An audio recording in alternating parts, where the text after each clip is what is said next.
ಕಾಂಗ್ರೆಸ್ಸಿಗೆ ಹೇಳಿಕೊಳ್ತಾರವರು 136 ವರ್ಷದ ಇತಿಹಾಸ ಇದೆ, ನಾವೇ ಈ ದೇಶಕ್ಕೆ ಸ್ವಾತಂತ್ರ್ಯ ತಂದದ್ದು ಅನ್ನುವ ಬೊಗಳೆ ಬಿಡುವ, ಸುಳ್ಳು ಹೇಳುವ ಈ ಖದೀಮರಿಗೆ ಒಂದು ಸಂವಾದ, ಚರ್ಚೆಯ ಒಂದು ಕಣವಾದಂಥ ಅಧಿವೇಶನದಲ್ಲಿ ಸಂಯಮದಿಂದ ವರ್ತಿಸುವ ಕನಿಷ್ಠ ಮಟ್ಟದ ಒಂದು ಸಂಸ್ಕಾರ ಇಲ್ಲ. ಕರ್ನಾಟಕವನ್ನ ATM ಮಾಡಿಕೊಂಡು ಇಡೀ ಕರ್ನಾಟಕದ 7 ಕೋಟಿ ಜನರ ಆಶೋತ್ತರಕ್ಕೆ ಬೆಂಕಿ ಹಾಕಿದ್ದಿದ್ರೆ ಅದು ಕಾಂಗ್ರೆಸ್ಸಿನ ಸರ್ಕಾರದ ಮಹಾ ಹೆಗ್ಗಳಿಕೆ. ಗೆದ್ರೆ EVM ಸರಿ, ತಾವು ಗೆದ್ದಲ್ಲಿ ಚುನಾವಣಾ ಕಮಿಷನ್ ಸನ್ನಡತೆ, ಅದೇ ತಾವು ಸೋತಾಗ EVM ಸರಿ ಇಲ್ಲ, ಚುನಾವಣಾ ಕಮಿಷನ್ ಸರಿ ಇಲ್ಲ, ಸುಪ್ರೀಂ ಕೋರ್ಟ್ ಅಲ್ಲಿ ತಮಗೆ ವಿರುದ್ಧವಾಗಿ ತೀರ್ಪು ಬಂದಾಗ ಸುಪ್ರೀಂ ಕೋರ್ಟಿನ ಮೇಲೂ ತಮ್ಮ ವಾಚಾಳಿತನವನ್ನ, ಆರೋಪವನ್ನ ಮಾಡುವ ದುಸ್ಸಾಹಸವನ್ನ ಕಾಂಗ್ರೆಸ್ ಮಾಡ್ತದೆ. ಸಂವಿಧಾನ ರಕ್ಷಣೆ ಅಂತೀರಿ, ಸಂಸತ್ ಅಧಿವೇಶನವನ್ನೇ ಭಕ್ಷಣೆ ಮಾಡುವಂತ ನಿಮ್ಮಂತ ದಗಾಕೋರರಿಗೆ, ಮೋಸಗಾರರಿಗೆ ಯಾವ ರೀತಿಯ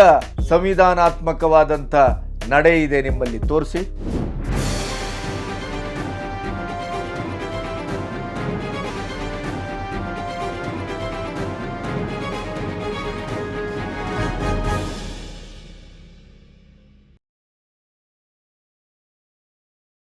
ನಮಸ್ತೆ, ಬಿ ಗಣಪತಿ ನ್ಯೂಸ್ ಚಾನಲ್ಗೆ ಸ್ವಾಗತ. ಕೊನೆಗೂ ಕಾಂಗ್ರೆಸ್ಸಿನ ನಿಜ ಬಣ್ಣ ಇಡೀ ಸರ್ವವ್ಯಾಪಿಯಾಗಿ ಅಭಿವ್ಯಕ್ತಿಗೊಳ್ತಾ ಇದೆ.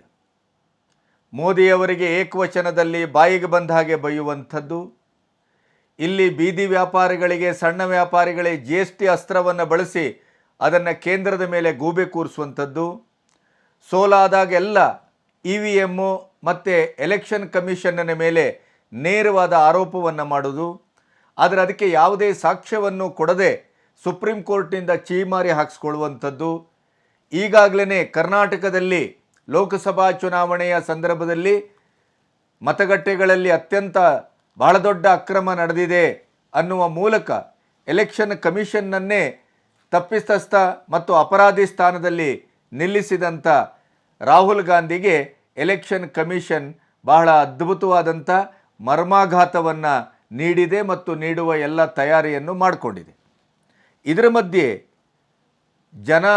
ಜನತಂತ್ರ ವ್ಯವಸ್ಥೆಯ, ಪ್ರಜಾಪ್ರಭುತ್ವ ವ್ಯವಸ್ಥೆಯ ದೇಗುಲ ಅಂತಲೇ ನಾವು ಭಾವಿಸಿದಂಥ ಸಂಸತ್ ಅಧಿವೇಶನ, ಆ ದೇಗುಲದಲ್ಲಿ ನಡೀತಾ ಇರುವಂಥ ಒಂದು ಪ್ರಕ್ರಿಯೆ, ಅಲ್ಲಿ ಪ್ರತಿಯೊಬ್ಬ ಸಂಸದನಿಯೂ ಕೂಡ ಭಯ, ಭಕ್ತಿ, ಗೌರವ, ಆದರ ಮತ್ತು ದೇಶದ ಅಭಿಮಾನ, ಸಾರ್ವಭೌಮತೆ, ಈ ಜನತಂತ್ರ ವ್ಯವಸ್ಥೆಯ ಬಗ್ಗೆ ಒಂದು ಗಂಭೀರವಾದಂಥ ಚರ್ಚೆಗೆ ಎಡೆ ಕೊಡುವಂಥ ಅಧಿವೇಶನವನ್ನು ಯಾವ ರೀತಿ ಗಮನಿಸಬೇಕು ಅನ್ನೋದಕ್ಕೆ ನಮಗೆ ಒಂದು ತಲೆಮಾರಲ್ಲ 75 ವರ್ಷದ ಸಾಕ್ಷಿ ಇದೆ.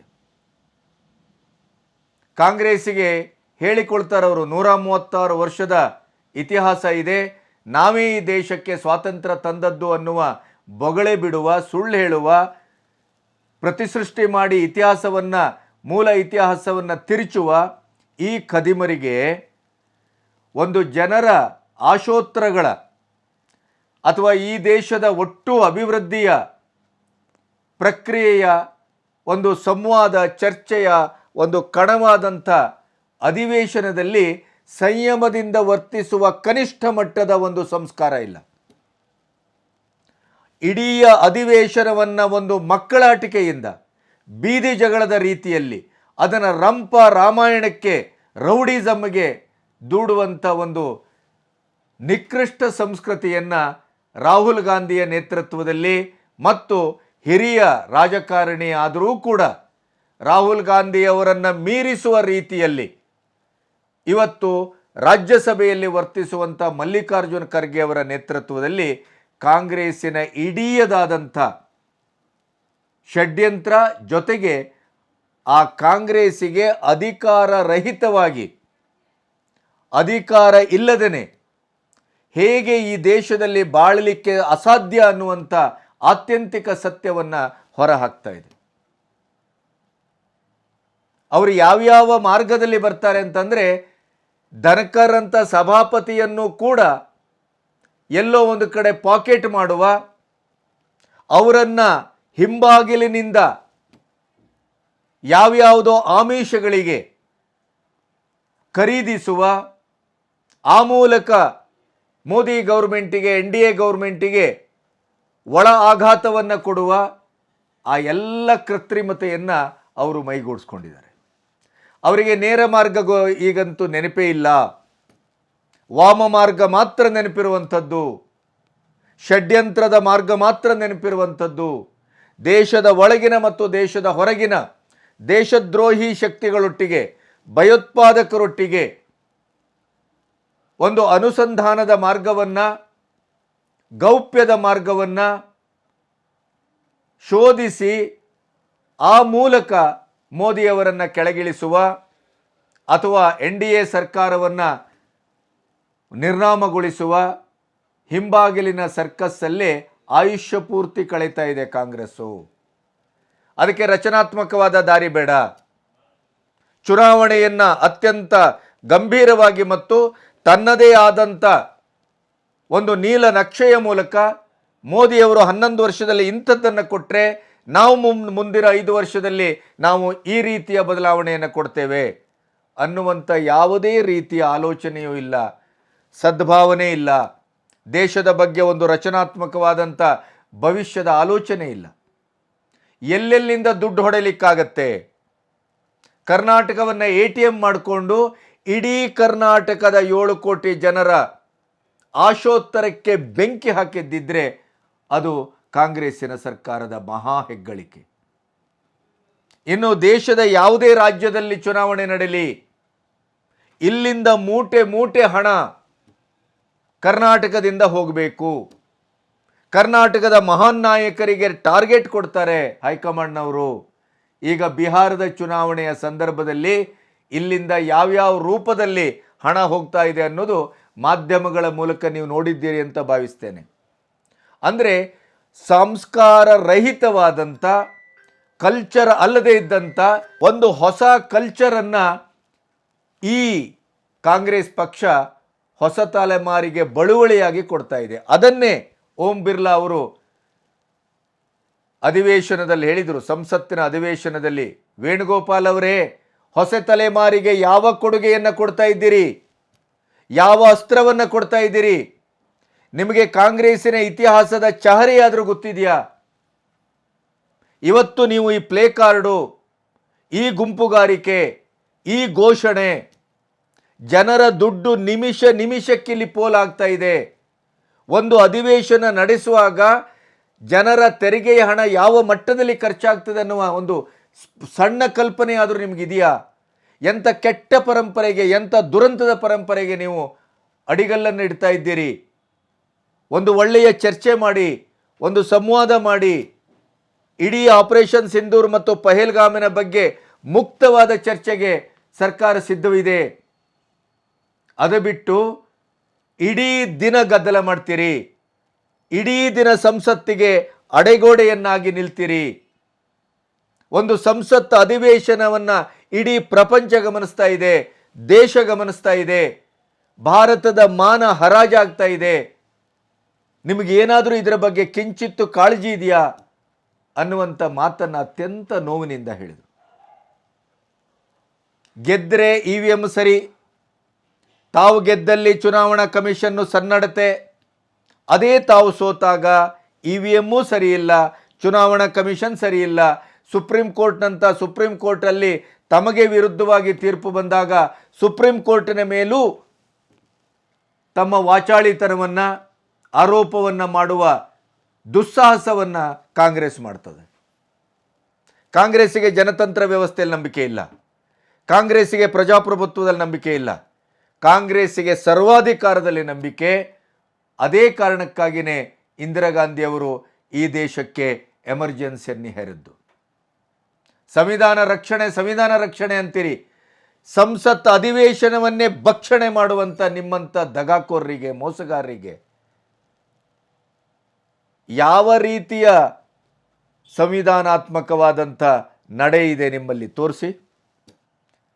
2 ದೇಶದ ಪೌರತ್ವವನ್ನು ಇಟ್ಟುಕೊಂಡು ಈ ದೇಶದ ಜನರನ್ನು ಮಂಗ ಮಾಡ್ತಾ ಇದ್ದೀರಿ, ಮೋಸ ಮಾಡ್ತಾ ಇದ್ದೀರಿ. ಇಡೀ ದೇಶದಲ್ಲಿ 75 ವರ್ಷದಲ್ಲಿ ಕಂಡು ಕೇರಳರಿಯದಂಥ ಹಗರಣಗಳನ್ನು, ಸಂತೆಯನ್ನು ಹುಟ್ಟುಹಾಕಿದಿರಿ. ಭ್ರಷ್ಟಾಚಾರವನ್ನು ಸಾಮೂಹಿಕರಣಗೊಳಿಸಿದಿರಿ. ನಿಮ್ಮ ಅಧಿಕಾರದಲ್ಲಿ ಇದ್ದರೆ ವರ್ತಮಾನದಲ್ಲಿ ಯಾವ ರೀತಿ ಇರಬಹುದು ಈ ದೇಶದಲ್ಲಿ ಅನ್ನೋದಕ್ಕೆ ಕರ್ನಾಟಕದ ಸಿದ್ದರಾಮಯ್ಯನವರ ಸರ್ಕಾರ ಪರಮ ಸಾಕ್ಷಿಯನ್ನು ನೀಡ್ತಾ ಇದೆ. ಭ್ರಷ್ಟಾಚಾರದ ಮೂಲಕ, ಜನರ ರಕ್ತವನ್ನು ಹೀರುವ ಮೂಲಕ. ಒಂದು ಕಡೆ ಬಿಟ್ಟಿ ಭಾಗ್ಯ ಕೊಡ್ತೀರಿ, ಇನ್ನೊಂದು ಕಡೆ ಬಿಟ್ಟಿಯಾಗಿ ಜನರ ರಕ್ತವನ್ನು ಹೀರ್ತಾ ಇದ್ದೀರಿ. ಬೋರ್ವೆಲ್ಲಿಗೂ ಈಗ ಸುಂಕ ಹಾಕುವಂಥ ಪ್ರಮೇಯ ನಿಮ್ಮ ಪಾಲಿಗೆ ಬಂದ್ಮುಟ್ಟಿದೆ. ಯಾಕೆಂತಂದರೆ ನಿಮ್ಮ ಹತ್ರ ದುಡ್ಡಿಲ್ಲ.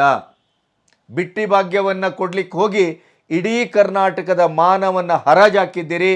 ಇಡೀ ಕರ್ನಾಟಕದ ಒಂದು ಆರ್ಥಿಕ ಸ್ಥಿರತೆಯನ್ನು ಸಂಪೂರ್ಣವಾಗಿ ನಾಶ ಮಾಡಿದಿರಿ.